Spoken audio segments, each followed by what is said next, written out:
O'quvchilar ko'proq darsdan foyda olishlari uchun eng avvalo men albatta mana shu darsdan ko'p foyda olaman va yetuk mutaxassis bo'laman boshlash kerak. Ikkinchisi o'sha muvaffaqiyatga ta'sir qiladigan omillardan biri yaxshi ustoz tanlash. O'z sohasining mutaxassisi bo'lgan ustozda ta'lim olish ham o'sha muvaffaqiyatning garovi hisoblanadi. Uchinchisi esa dars qilishda yaxshi sherik tanlash. Dars qilishda o'zaro bir-birlariga yordam beradi va bu muvaffaqiyatning yana bir omili hisoblanadi.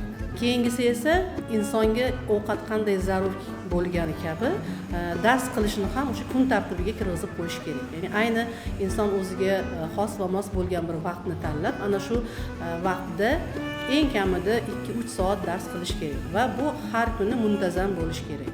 Ya'ni muntazamlikda oz bo'lsa ham davomiylikda albatta unum bo'ladi. Va eng oxirgisi ustoz va talaba o'rtasidagi ehtirom ustiga qurilgan munosabat.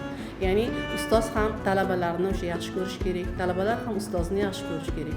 Mana shundagina ilm yuqadi. Bu ham eng asosiy omil hisoblanadi.